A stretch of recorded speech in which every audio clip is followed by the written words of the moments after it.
All right, welcome to Tuesday evening. Very quiet again for today. Little, if anything, really expected in the way of change for tonight, but as we go into tomorrow, that is going to be a little bit of a different story as we see the potential for more rainfall coming our direction, and also, and again, including the potential of maybe, again, some showers and mixed in with some thunderstorms on there. So could be the potential of some severe weather out there as we get into Thursday especially. But for right now, it looks like we should be decently quiet again for the rest of the evening tonight. We'll take a look at radar coming up here in just a little bit and show you what we do have out there in the way of rain. And we'll also take a look again at the forecast for the next couple of days to give you an idea as to what's heading our way. I'm Chief Meteorologist Austin Onig. This is Weather Overtime from the News 12 studios in downtown Chattanooga, Tennessee. Thanks for joining us for our weather blog tonight. If you got questions, we've got the chat function open on YouTube and the chat function open on Twitch. If you'd like to make any comments, say hi, ask a question, anything like that, please feel free to drop by and let us know a little bit more about where you're from and what's the weather's like where you happen to be, and we'll do our best to give you an idea as to what is going on here, especially in the course of the next couple of days. So for right now, let's go ahead and get going. Why don't we start off with our almanac page and see where we wound up with. Temperatures today was very pleasant. Lots of sunshine and blue skies. Numbers back into the mid to upper 70s today, 2 degrees above or below our regular high temperature of 79 degrees. 94 is our record high that hasn't been broken since 1952. 36, the record low temperature back in 1968, and a low of 50 degrees this morning. So overall, pretty much exactly where we should be for this time of the year. On rainfall amounts, nothing today, but this weekend's rainfall did a good job of pushing us up to where we're about 2.5 inches over for the month and an inch plus over for the year. We've been very dry for 2025 so far. This is where we see a little bit of a surplus, and for right now, that is decently rare to where we are not seeing anything in the way of a major drought situation, but we do see, again, a little bit more rainfall helps to make certain that the foliage around the area is not so dry, so we're not looking at too much in the way of wildfire danger. So that does begin to help us out by just a little bit out there. Thanks to News 12 viewer Lisa Sellers from the Rocky Face area for a review of our weather window picture of the day. Some mackerel sky type clouds from the Buzzard's Roost area. I'm still learning where all these places are, so it's taking me a while to figure out where to go for some great photography, but thank you very much for our Langley Roofing weather window picture of the day. If you've got pictures, let's see them. Go ahead and send them in to us by email, pictures@wdef.com. You can also go to our social media pages, drop them in the comments section, or you can go to wdef.com/photos, drop yours off, and see what everybody else has been submitting for the Langley Roofing weather window picture of the day. Let's take a look around the area real quick and see what it feels like out there. Temperatures, again, not bad for tonight. Downtown Chattanooga from the Bailey's Heating and Air camera. Quiet, dry, beautiful evening. A lot of folks out and about for a bit of a stroll tonight. Not too many people out and about down on Martin Luther King Jr. Boulevard and the rest of the area. Not much of a breeze either, but we will be seeing more potential of that wind picking up in the next several days. Not exactly seeing gusty conditions, but we'll be noticing again a little bit more breeze out there. Plainview outdoor advertising camera, 153-64 highway overpass looking off to the southwest. We're starting to get a few more clouds out across the area, and probably we'll be seeing again more potential of rain overnight, but for right now we are dry. News 12 studios, I-24 traffic through downtown moving along nicely. Dry conditions. You can see the lights of Signal Mountain off in the distance from the News 12 studio camera at 33rd and Broad Street in downtown Chattanooga, or I guess south of downtown. Traffic light to moderate and moving along pretty well from the area of the 2475 interchange just south of the Chattanooga Airport on the Tomahawk crane and rigging camera. If you'd like to see any of our cameras, head to the EPB Fiber Optics WeatherCam Network page. That's at wdef.com/weather if you'd like to see that on there, and that's where you can also get to a lot of other places as well. One more stop on the camera trail. Let's take a look and see what's going on the Chattanooga Zoo. Spirits in the Wild camera. I-24 on Missionary Ridge showing traffic light and moving along well. Holtzclaw Avenue traffic, not that much, and not too many folks out and about for right now, although a few folks here and there. And temperatures at this time, quiet and dry and comfortable, back in the mid-60s. Winds are calm at the airport, decently dry-ish. Starting to see humidity kind of coalesce as the temperatures drop and the heat of the day goes away. So we're seeing some amounts of dew point temperatures relatively close, but we will also see some much more moisture-rich air coming our way into the course of the next couple of days. Temperatures just before we hit the top of the hour, we are back into around the mid to upper 50s to the lower 60s. So it's pleasant, it's dry, and decently cool. Higher elevations, we've got lower to mid 50s over western North Carolina, lower 60s into the Cumberland Plateau, and then high 50s to lower to mid 60s, a few upper 60s showing up. Langston, Alabama, you're at 68. Tryon, Lafayette, Calhoun, and Lyerly, Georgia, all at 66. 59 in Cleveland, 64 again being reported from the Chattanooga Airport. So beautiful conditions out there overall. What we have is our new storm system that is starting to get a little bit closer to us into the next couple of days. If my maps would advance, that would help. Thank you very much. High pressure doing just what its name implies, pushing down toward the surface and keeping things very stable. We have a couple of fronts trying to make their way our direction, but they're surrounded by high pressure on all sides, so that's kind of creating this blocking mechanism in the atmosphere to where not much is moving on through.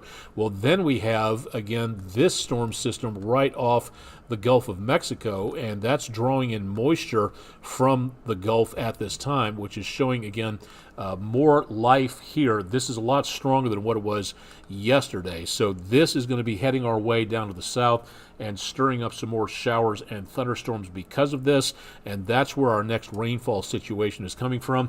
The rain this evening has already reached western Alabama, so we will be seeing more chances of rain heading our way overnight. That's going just to the west of Birmingham. So the rain making its way into dry air, it's got to overpower that dry air, because otherwise, if the rain falls into that dry air, it just evaporates on the way down. So this moisture-rich air localized here over the delta, that is going to be giving us the potential of more rain and thunder into tomorrow. But again, not for tonight. So there's really not a lot going on from what we can see immediately. But in the morning, you're going to want to take that umbrella with you just to be on the safe side. Even if it isn't raining in the morning, you're going to need some help out there for that. For the rest of the evening, Island Cove, very calm and pleasant.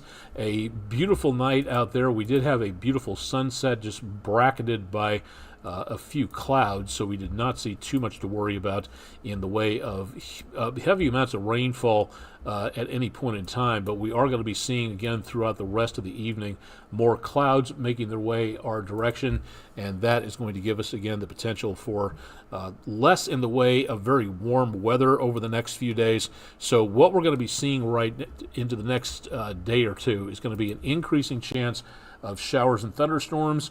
Thursday, that's where we may see the potential of a marginal threat of anything involving severe weather. It's a marginal threat. That's a 1 out of 5, so that's not much, but again, it definitely needs to be paid attention to. And then for the rest of the week, first of all, temperatures, not much going on here. Not seeing a great deal of heat yet. Remember, according to the almanac, we can get into the 90s at this time of the year very easily. Low temperatures, cool in the morning, not frosty, so temperatures are going to be staying relatively stable, up and down by a little bit, but otherwise not bad. And then chances of showers and thunderstorms will be sticking around. Wednesday and Thursday, showers Friday, Saturday, Sunday, early Monday, and then Monday and Tuesday, that is where we see the potential of some more rumbles of thunder coming on through. But the only chance of anything involving severe weather is this marginal threat coming up on Thursday. So there's really not that much going on, but outdoor activities, we're getting into graduation season, we're getting into field day for the end of school activities, out and about for whatever you've got planned. Definitely want to make certain you've got a plan B indoors, again, just to be on the safe side, because you may wind up needing that at some point. So definitely want to make certain you're taking care of that. Chances of rainfall again into tomorrow, not going to be great for outdoor activity. We'll be seeing temperatures quite mild, back in the lower 70s. UV index with the clouds and the rain blocking out the sunshine. We're not going to be getting too much to worry about in the way of lots of UV radiation on the mild side. So again, not really too much showing up there. It also goes pretty much without saying, but we're going to say it anyway, that if you're going out for a round of golf, you really got to watch what's going on. If you hear thunder or see lightning and you're out there on a great big putting green or anywhere on the golf course and you are the tallest thing around, maybe the whole flag right there marker, anytime you see lightning out there, if you see it, if you hear it, if you get an alert on your phone saying lightning is within a certain radius, time to wrap it up and get off the golf course. Please remember, when thunder roars, go indoors. It may sound like a silly catchphrase, but it really, if it helps people stay alive, I am definitely all for it. So hopefully, again, everybody stays safe out there as we go into the next couple of days. So please keep that in mind. All right, tonight's weather poll question from roofquotes.com. The President of the United States has the power to establish national marine sanctuary monument areas, but by what power under Congress is he authorized to do this? The Antiquities Act of 1906, the Water Reservoir Development Act, or the Department of the Interior Appropriations Act? Equally split across all three right there, but the answer was the Antiquities Act of 1906. So thanks to everybody for voting in our roofquotes.com poll. Thanks a lot for everybody for paying attention on that. We'll have a new poll going up at midnight tonight, so thanks to everybody for paying attention there. Wish we had some better news where it came to things like climate change, because as of right now, it's not getting any better, and this is one very good example of the fact that a tiny country in the middle of the Persian Gulf, it's springtime, remember, and we should not be seeing temperatures like this for at least another month or two, so it's getting hotter earlier and staying hotter longer. In the country of Oman, right there at the tip of the Strait of Hormuz, Qasab in the downtown district in Oman, their low temperature overnight last night was their record high minimum temperature, which means the low temperature last night in Oman was 102.3 degrees Fahrenheit, 39.1 Celsius for those of you who are more broadly worldly minded on the temperatures right there. What does this signify? It's really important to take a look at, because there might have been another one set overnight tonight where, again, it's nighttime for us. It's now daytime over in that area of the world, about 9 hours ahead of us. So if there was another record set over there, this world record for the hottest night so far in 2025 might only stand for a night or two, but it does show that we are continuing to see escalating temperatures all around the planet, and this is just one good example. Again, just consider this for a second. That was the low temperature. That's how cool it got overnight. This is one good example as to why this area of the world could become uninhabitable in portions around that area for, again, temperatures that will go around 50 degrees Celsius. That is just absolutely unfit for human living. And that's what we're looking at when we're coming around the area and talking about climate change. If you want to know more, this comes to us from the account @extreme temps. They're on Twitter/X, but since Twitter/X is a dumpster fire these days, I would recommend looking them up on Blue Sky, which is where I got this information from. So definitely want to find out more about how we can help our planet out on there. Now, talking about this over the next couple of days, the tropical outlook, it's important to take a look at this because we are less than 1 month away. We are 25 days away from the beginning of Atlantic hurricane season. That's for the Atlantic, the Gulf of Mexico, and the Caribbean.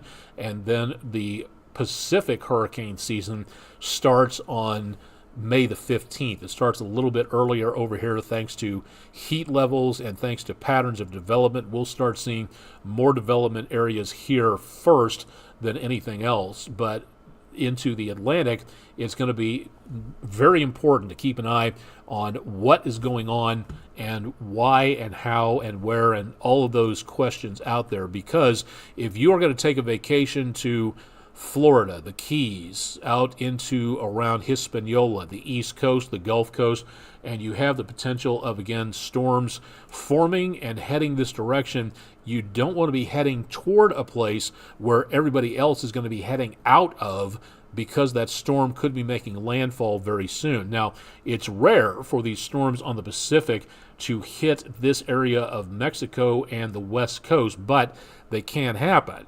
Usually, again, with the development of the atmospheric currents and the heat of the ocean, usually you will see the storms here dissipate or get knocked down several notches because of the cold current that runs along the coast. Definitely the opposite here in the Gulf and the Caribbean and the Atlantic. The loop current that runs through the Gulf of Mexico supplies a ton of moisture-rich, basically very hot air. And that is what helps to supercharge some of these storms that can cause a lot of problems. But here, the currents cool things off, and that absorbs energy away from the storm.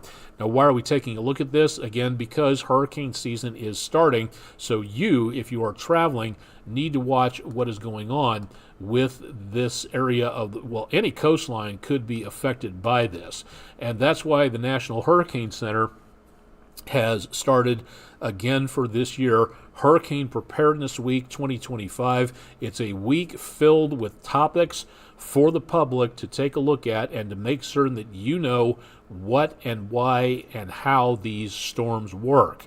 There's tons of topics coming up throughout the rest of the week. We'll be bringing those to you on News 12. The third day topic for Tuesday, Sunday, Monday, Tuesday, so it's number 3.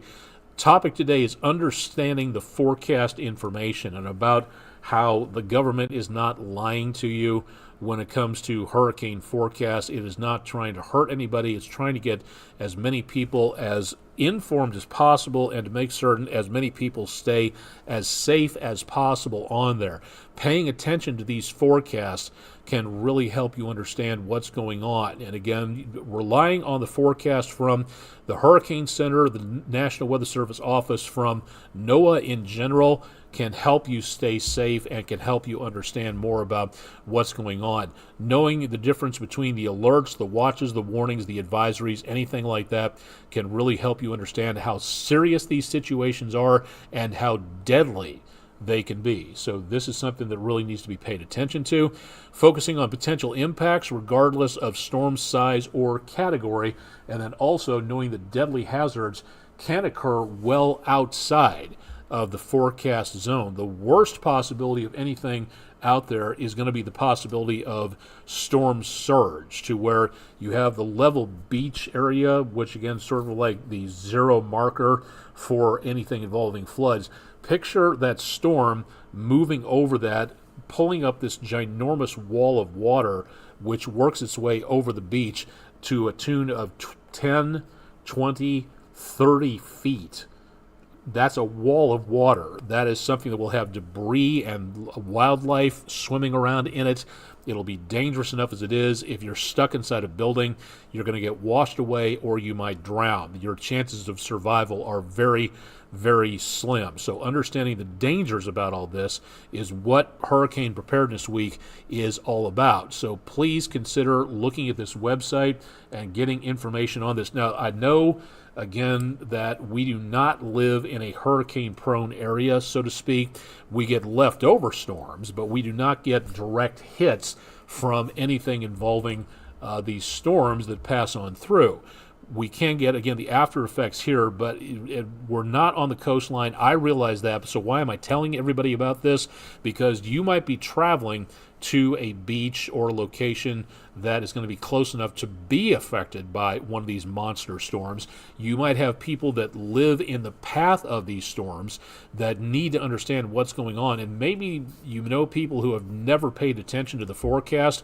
Now more than ever, with climate change causing bigger, more powerful, and longer-lived storms, is exactly the time to start paying attention to why this information is so critically important. So please keep an eye on this situation. Again, we start hurricane season in the Atlantic on June 1st, and that's about 3 weeks away. So we're almost there for another hurricane season, and this one expected to be another busy one.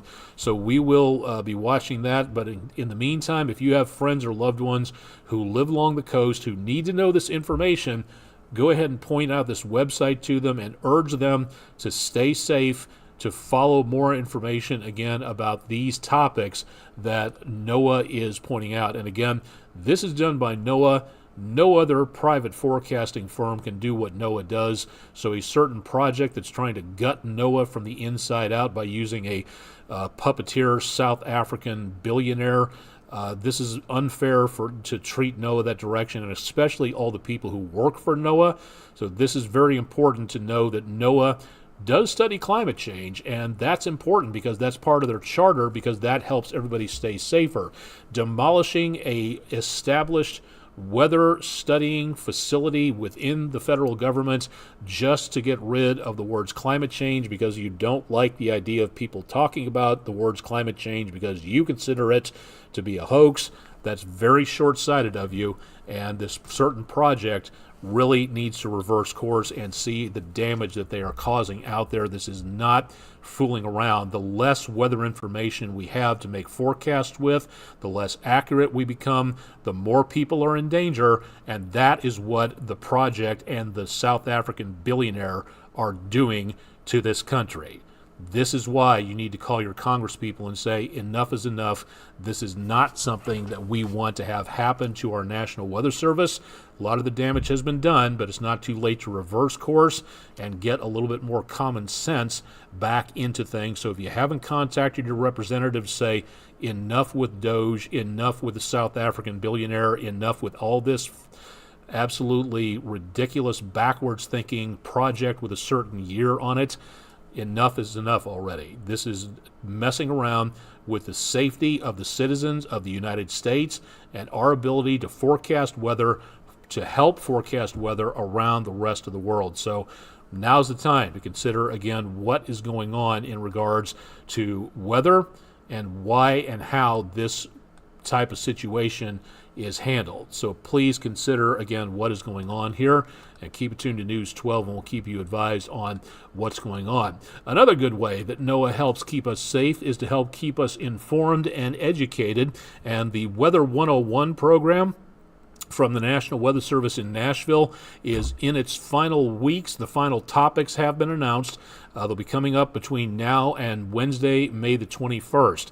These are seminars, online webinars that you can take totally free. You have to register, which is cool, but again, totally free. One of the best examples of how your tax dollars and my tax dollars are put in use out there. NOAA has sadly had to tell their employees that when they are out and about servicing the radar, servicing technology for the National Weather Service, that they need to be on alert because a certain militarized faction of a militia of some sort is on the opinion that radar is a weapon and it is being used to hurt people, nothing could be further from the truth. Radar is radio detecting and ranging. It's in the name. There is nothing offensive. There is nothing weapon-like characteristic about radar. And if you have proof that it is, bring it forward and let's see it. But in the meantime, we don't have any proof whatsoever that the National Weather Service has now or ever has decided to turn radar into a weapon. It's just not true. Whatever that is that they believe on that, wherever they got it from, it's what they're saying is absolutely a lie, and it is not anything that, again, is absolute that will help the public out. It will help to increase confusion.